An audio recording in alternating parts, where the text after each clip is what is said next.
নতুন সরকার গঠনের সঙ্গে সঙ্গে এবার কিছু ভালো হওয়ার বিষয়ে আশাবাদী রাজ্য সরকারি কর্মচারীরা। সকলের কি অবশেষে সুদিন ফিরবে? তবে কি এবার মিলবে দাবি মতো বকেয়া মহার্ঘ ভাতা? এখন এই প্রশ্নই তুলছেন রাজ্য সরকারি কর্মচারী এবং পেনশনাররা। এখন সকলের নজরে আগামী 18ই মের বৈঠকের দিকেই। এদিনের বৈঠকে নতুন মুখ্যমন্ত্রী শুভেন্দু অধিকারী ডিএ এবং সপ্তম বেতন পে কমিশন সহ একগুচ্ছ ঘোষণা করতে পারেন। তবে এরই মাঝে ফেসবুকে নতুন বিস্ফোরণ ঘটালেন কনফেডারেশন অব স্টেট গভর্নমেন্ট এমপ্লয়িজের সাধারণ সম্পাদক মলয় মুখোপাধ্যায়। কনফেডারেশনের নেতা মলয়বাবু ডিএ নিয়ে বিস্ফোরক দাবি করেছেন। পশ্চিমবঙ্গের প্রাক্তন তৃণমূল সরকার এপ্রিল মাস থেকে 4% ডিএ দেওয়ার ঘোষণা করেছিল বিধানসভায়। কয়েক মাস আগে অবধি সকলে 18% করে মহার্ঘ ভাতা পাচ্ছিলেন। তবে এই 4% যদি লাগু হয়ে যেত তাহলে সকলের ডিএর পরিমাণ বেড়ে দাঁড়াতো 22%। যদিও এই বিষয়ে প্রাক্তন সরকার বা বর্তমান সরকারের তরফে কোনো রকম উচ্চবাচ্য করা হয়নি। এরই মাঝে এবার ফেসবুকে মলয় মুখোপাধ্যায় জানালেন, ষষ্ঠ বেতন পে কমিশনের মহার্ঘ ভাতার ফারাক 42%। তিনি আরও জানান, বিগত সরকার এপ্রিল মাস থেকে 4% ডিএ দেওয়ার কথা বিধানসভায় ঘোষণা করলেও তা না দেওয়ার কারণে আজও ষষ্ঠ বেতন পে কমিশনে কেন্দ্র এবং রাজ্য সরকারি কর্মচারীদের ডিএর ফারাক 42%।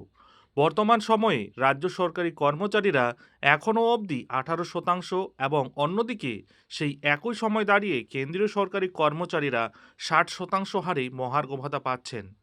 ফলে দুই জায়গার মধ্যে ফারাক কতটা তা যথেষ্ট বোঝাই যাচ্ছে। এখন প্রশ্ন উঠছে, সরকার কি তবে শীঘ্রই সকলের জন্য ডিএ বৃদ্ধির বিষয়ে কোনো রকম ঘোষণা করতে পারে? আর যদি ঘোষণা করে তাহলে তা কবে থেকে সেই ভাতা হাতে পাবেন? এ ব্যাপারে আশা করা হচ্ছে জুন মাস থেকে সকলেই এই বাড়তি 4% মহার্ঘ ভাতা মিলতে শুরু করবে। আগামী 18ই মে মন্ত্রিসভার বৈঠকে রাজ্য সরকার মহার্ঘ ভাতা এবং সপ্তম বেতন কমিশন সংক্রান্ত একটি বড় সিদ্ধান্ত নিতে পারে বলে আশা করা হচ্ছে। মুখ্যমন্ত্রী শুভেন্দু অধিকারী ইঙ্গিত দিয়েছেন যে এই বৈঠকে রাজ্য সরকারি কর্মচারীদের দীর্ঘদিনের দাবিগুলো গুরুত্ব সহকারে আলোচনা করা হবে। ফলে আশা করাই যায় সরকার এই বিষয়ে কোনো বড় ঘোষণা করতে পারে শীঘ্রই। সম্প্রতি রাজ্যে রাজনৈতিক পালাবদলের পর সরকারি কর্মচারী এবং পেনশনভোগীদের মুখে হাসি ফুটতে শুরু করেছে।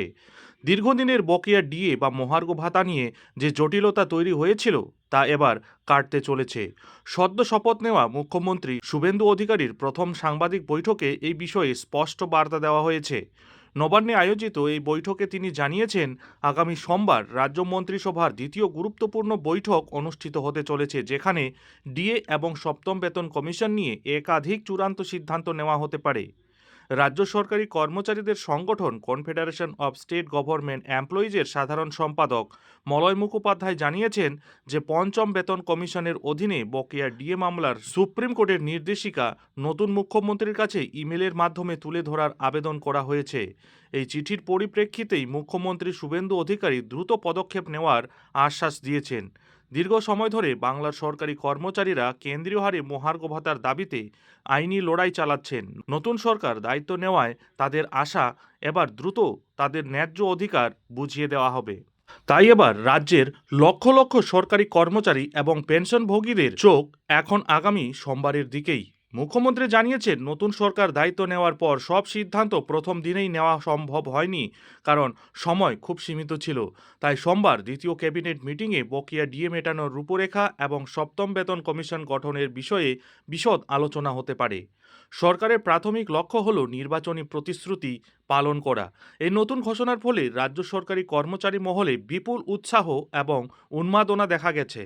বিগত সরকারের আমলে সুপ্রিম কোর্ট পর্যন্ত ডিএ মামলা গড়ালেও সমাধান অধরা ছিল এবং কর্মীদের রাস্তায় নামতে হয়েছিল। তবে নতুন সরকারের এই দ্রুত সদিচ্ছা সরকারি কর্মচারীদের মনোবল অনেকাংশে বাড়িয়েছে। এখন দেখার বিষয় সোমবারের এই বৈঠকে ঠিক কী রায় আসে এবং কবে সরকারি কর্মচারীদের অ্যাকাউন্টে বকেয়া মহার্ঘ ভাতার টাকা ঢুকতে শুরু করে।